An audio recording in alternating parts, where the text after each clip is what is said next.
consideration kung magkano yung share ni Beverly Labad-Labad. Maglabad gini ang ulo. Why? Kasi nung pinakita na uli, kasi hindi siya pinigyan ng uli ng kontrata.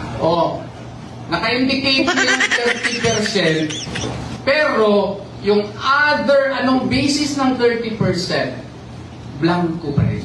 Nakuha kami. Tapos, kung anumang corporation na itayo niya later, maski wala siyang contribution, 30% pa rin ang kanya at bilihin niya 50 pesos per share. Mas barato pa ang suka sa musilingan kaysa sa iyahang share sa pagpalit sa corporation. There are so many grounds that we cited in the complaint such that we feel that it is null and void at the very beginning. Sobrang trending ngayon itong manager ni Elias at saka si Elias. Dahil nagkasuhan na po sila both.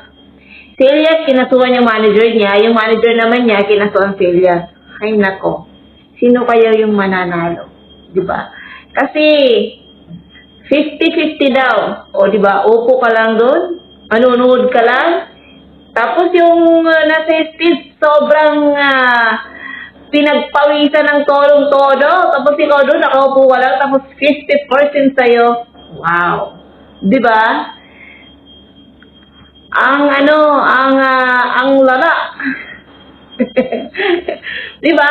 Upo ka lang doon, nagmamalis-malis ka lang, tapos 50% ka. Tapos yung mga tayong, yung alaga mo, sobra-sobra yung pag-entertain ng mga tao, alos basang-basa sa pawis, tapos 50-50. Sana all. Please like and subscribe.